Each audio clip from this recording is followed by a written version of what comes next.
ઘણી બધી વાતો આપણે કરતા પહેલાં અહીંયા ચંદ્રિકાબેન પ્રેમજીભાઈ રાવડિયા પટેલ સમાજ, જ્યાં કન્યા કેળવણીનું કચ્છ વાગડ લેવા પટેલની કન્યા છાત્રાલય હોય અને એના ટ્રસ્ટી છે બેનશ્રી, તો બેનશ્રી ચંદ્રિકાબેન પોતાના વિચાર, પોતાની લાગણી જલ્દીથી અહીંયા વ્યક્ત કરશે. કારણ કે આપણે સૌ જ્યારે મા ભારતીને સમર્પિત ભાગવત કથામાં મળ્યા છીએ ત્યારે આઝાદી કી કભી શામ નહીં હોને દેંગે, પ્રતાપ મહારાજજી, आज़ादी की कभी शाम नहीं होने देंगे, शहीदों की कुर्बानी बदनाम नहीं होने देंगे, शहीदों की कुर्बानी बदनाम नहीं होने देंगे.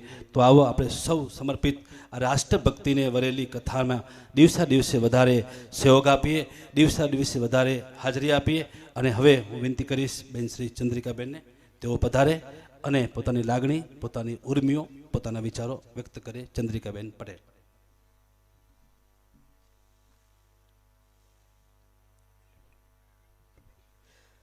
પૂજનીય વ્યાસપીઠ, પૂજ્ય વક્તા શ્રી ચંદ્રેશ મહારાજ, સંગીતના સાધકગણ, પ્રતાપ મહારાજ, સિદ્ધરાજ મહારાજ, સર્વે સંતો, સર્વે સંતગણ, વર્ષાબેન, કવિતાબેન તથા પરમ આદરણીય સુજ્ઞ શ્રોતાગણો.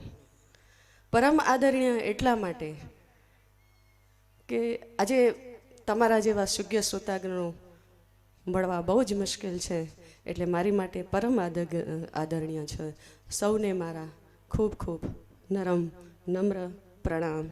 સિયારામમય જગ જાણી હું સૌને મારા અંતરના આંગણેથી પ્રણામ કરું છું. હું વિદ્યાર્થી ચંદ્રિકા પ્રેમજી રાવરિયા, ગામ ભચાઉ છે મારું. જન્મ સ્થળ તો મારું મુંબઈ છે, પણ હવે મને પ્રભુને આશીર્વાદથી ખૂબ સમય મળે છે, એટલે માટે સેવાના કાર્ય માટે મેં મારા માદરે વતન કચ્છને પ્રથમ સ્થાન આપ્યું છે. અને હું અત્યારે અમારી કચ્છ વાગડ લેવા પાટીદાર કન્યા કેળવણી મંડળ રાપરમાં આજે ટ્રસ્ટી તરીકે છેલ્લા 7 વર્ષથી સેવા આપી રહી છું. મને પ્રતાપ મહારાજે અહીંયા 2 દિવસ પહેલાં હું મળી પ્રતાપ મહારાજને, ત્યારે એમણે કહ્યું કે બેન થોડું તમારા તરફથી કંઈક કહેજો. મેં કીધું તમે કંઈ વિષય હોય તો મને કહો, નહીં તો હું મારી રીતે કહીશ. તો એમણે મને વિષય આપ્યો તો મારી માટે કામ સરળ બની ગયું. વિષય એમણે મને આપ્યો કે બેન વેશભૂષા વિશે વાત કરજો. તો આપણે જે પત્રિકા બનાવી છે એમાં પણ એક વિષય છે વેશભૂષાનો, કે ભારતીય પરંપરાને શોભે એવા વસ્ત્ર આપણે પહેરવા જોઈએ. પુરુષ હોય કે સ્ત્રી, હું બંનેની વાત કરું છું, અહીંયા ફક્ત સ્ત્રીઓની વાત નથી. અને આ વાતાવરણને પણ હું ખૂબ આજે પ્રણામ કરું છું કે જો વાતાવરણ આપને અનુકૂળ ન થાય તો આપણે અહીંયા બેસી પણ ન શકીએ. તો વાતાવરણ જ્યારે આપણને સાથ આપે, વાતાવરણને પણ સમયનું ભાન છે. આજે જોરથી હવા આવી જાય તો આપણે ન બેસી શકીએ, જ્યારે જોરથી પાણી આવી જાય તો આપણે ન બેસીએ, ખૂબ તાપ પડે તો ન બેસી શકીએ. એવું વાતાવરણને કેટલું સમયનું ભાન છે, તો આપણને કેમ સમયનું અને સ્થાનનું ભાન નથી રહેતું. મારો કહેવાનો અર્થ એટલો જ છે બહેનો કે ભાઈઓ, આપણે આધુનિક સમાજમાં જીવીએ છીએ, ભલે આધુનિક કપડાં પણ પહેરીએ, પણ સમયનું સ્થાનનું ખૂબ જ આપણે ધ્યાન રાખીએ. આપણે સ્કૂલમાં પેરેન્ટ્સ ટીચર મિટિંગ હોય અને બાળક સાથે, જો હું મારા બાળક સાથે જીન્સ પેન્ટ પહેરીને જાઉં તો હું ભલે મોડર્ન લાગીશ, કદાચ બધી સ્ત્રીઓ જોઈને મને એમ કહેશે કે મોડર્ન, બધી સ્ત્રીઓ જોઈને મને કદાચ એમ સાડી પહેરીને જઈશ તો સ્ત્રીઓ જોઈને એમ કહેશે કે આ શું ગામડાની ગવારણ આવી છે. પણ મને મારા દીકરાને સંસ્કાર આપવા છે ને. હું આજે મારા સ્કૂલના પેરેન્ટ્સ ટીચર મિટિંગમાં મારા દીકરા માટે ગઈ છું, તો દીકરાને ગર્વ થવો જોઈએ કે મારી મમ્મી આજે મમ્મી બનીને આવી છે. અને માતાએ તો હંમેશા માતા જ બનવું જોઈએ. આજકાલ જે એક બહુ મારા જ બધે કે મા બાપે મિત્ર બનીને રહેવું જોઈએ, મિત્ર બને, આ વ્યાખ્યા જ મારી સમજમાં નથી આવતી કે મિત્ર બનીને શા માટે. મિત્ર ખરા જ, પણ એનાથી પહેલાં આપણે મા બાપ છીએ. મા બાપે મા બાપ બનીને જ રહેવું જોઈએ. આપણા છોકરાને અત્યારે આજના સમયમાં, ખાસ કરીને તો અત્યારના સમયમાં આપણા બાળકોને મિત્રની તો ખૂબ, મા બાપની તો ખૂબ જ જરૂર છે. મિત્ર તો ડગલે ને પગલે મળતા રહેશે ને બદલતા રહેશે, મા બાપ થોડી ડગલને પગલે મળશે. એટલે આપણા બાળક ક્યારેય આપણા ઉપર એને મોટું થાય ત્યારે એમ ન વિચાર કરે કે અમારી મમ્મી શું કપડાં પહેરીને આવતી હતી. એટલે સમયનું, જેમ આપણે સ્મશાન યાત્રામાં જઈએ તો એ પ્રમાણે કપડાં પહેરીને જઈએ, આપણે લગ્ન સમારંભમાં જઈએ તો એ પ્રમાણે કપડાં પહેરીને જઈએ, તો પછી આપણે મંદિરોમાં અને ભગવાનના સ્થાનમાં જઈએ છીએ તો કેમ કપડાનું આપણે ધ્યાન નથી રાખતા? તો એવા આદરણીય સ્થાનમાં આપણે જવા માટે, અને કપડાં તમે એમ નહીં માનતા કે કપડાથી શું ફરક પડે, ઘણો કપડાથી ફરક પડે છે.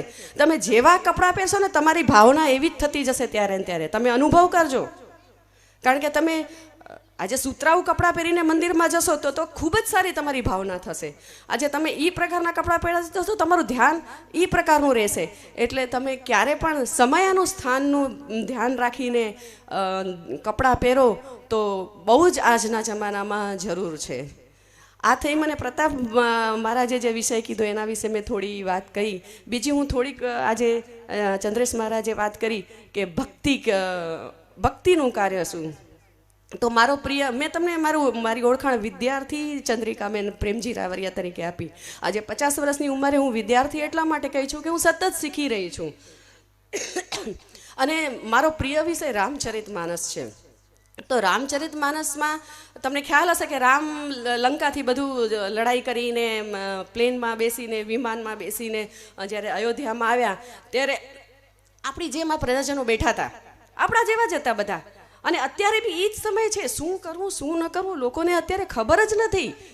તો એ વખતે તુલસીદાસે રામચરિતમાનસમાં લખ્યું હતું. બધા પ્રજાજનો આવીને દરબારમાં બેઠા છે, સીતારામ સભા ભરીને બેઠા છે. તો ભક્તો કહે છે કે અમને કહો કે અમારે શું કરવું જોઈએ, શું ન કરવું જોઈએ, ભક્તિ કોને કહેવાય, આ ધર્મ શેને કહેવાય. તો તુલસીદાસે રામચરિતમાનસમાં લખ્યું છે બહુ જ સીધા અને સરળ શબ્દોમાં. ચંદ્રેશ મહારાજે બી આજે કીધું કે મને સરળતા જોઈએ, આપણને સરળતા જોઈએ છે. તો શ્રી રામે પણ સરળતાની જ વાત કહી હતી. એમણે કહ્યું કે કહું ભક્તિપથ કવન પ્રયાસા, જોગ ન મખ જપ તપ ઉપવાસા, સરળ સ્વભાવ ન મન કટુલાઈ, જથા લાભ સંતોષ સદાય.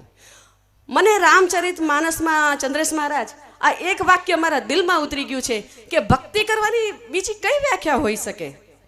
સરળ સ્વભાવ ન મન કટુલાઈ, સરળ સ્વભાવ રાખો, મનમાં કુટિલતા ન રાખો, અને જે મળે તેમાં સંતોષ રાખો. કોઈ જપ તપ કાંઈ કરવાનું નથી કીધું રામે. જપ તપ યજ્ઞ થાય તો ઠીક છે, થાય તો ઉત્તમ, પણ ન થાય તો સરળ સ્વભાવ, મનમાં કુટિલતા નહીં, અને જે મળે એમાં સંતોષ રાખો. આને કહેવાય ભક્તિ.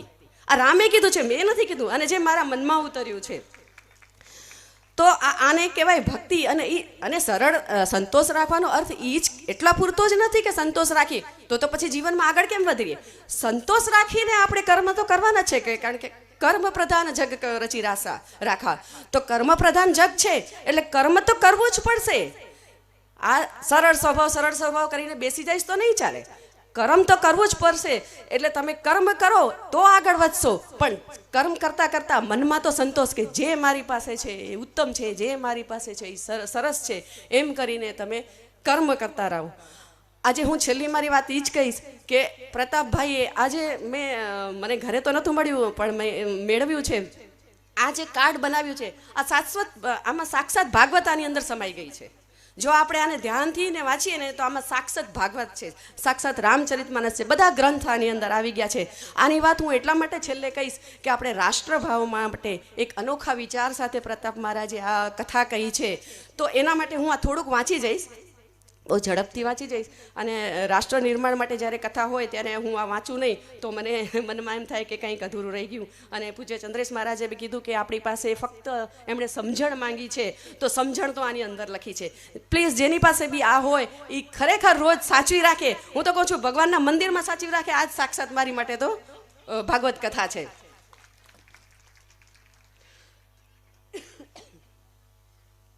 આમાં સૌથી પહેલા આપણે લખ્યું છે 31 આમાં નિયમો. આપણે નિયમો કહીએ પણ જ્યારે નિયમોનું વાત આવતું હોય ને તો લોકો આમ થોડાક આમ ભાગે. એટલે હું આને કહીશ કે 31 સુવિચાર છે અને 31 ધર્મ વ્યાખ્યા છે. પહેલું છે તો પાણીનો બચાવ કરવો. બીજું છે વૃક્ષો વાવીને તેનું જતન કરવું. ત્રીજું છે પ્લાસ્ટિક મુક્ત ભારત બનાવવામાં સહયોગ કરવો. ચોથું છે વસ્તી વધારામાં સંયમ રાખવો, દરેક વસ્તુ બિલથી લેવાનો આગ્રહ રાખવો, કચરો કચરા પેટીમાં જ નાખવો, પ્રદૂષણ ન ફેલાવવું,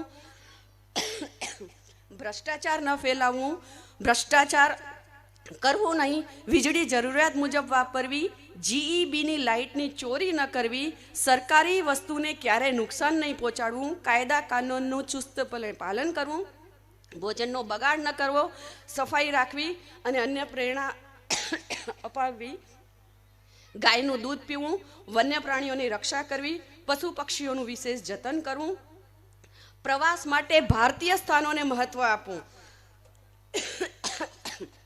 સોરી, આ ખૂબ જ જરૂરી છે પ્રવાસ માટે. આજે તો અમે અમેરિકા જઈ આવ્યા, અમે અરે ભાઈ તમે બધે જઈ આવ્યા, બહુ સરસ, પણ ભારતમાં કેટલા સ્થળો તમે જોયા? મને પ્રશ્ન એ થાય, પહેલાં આટલું બધું મોટું ભારત છે આપણું, આટલી ઉચ્ચ પરંપરા સંસ્કૃતિ છે, એને તો આપણે પહેલાં સમજીએ પછી આપણે વિદેશ ભરીએ.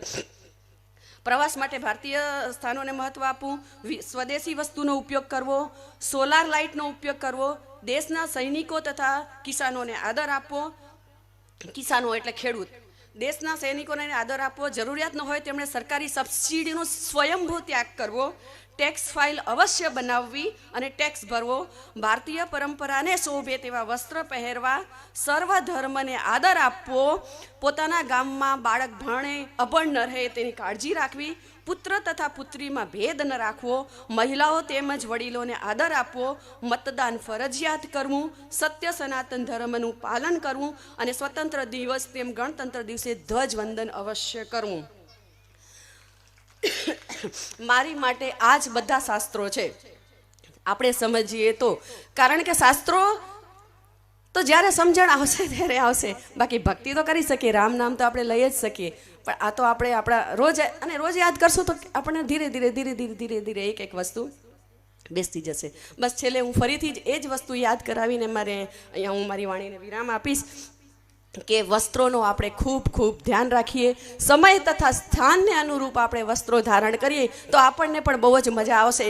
અને સમયનું સમયને સ્થાનનું ધ્યાન રાખશું તો ચોક્કસ સમય અને સ્થાન આપણું ધ્યાન રાખશે. અસ્તુ.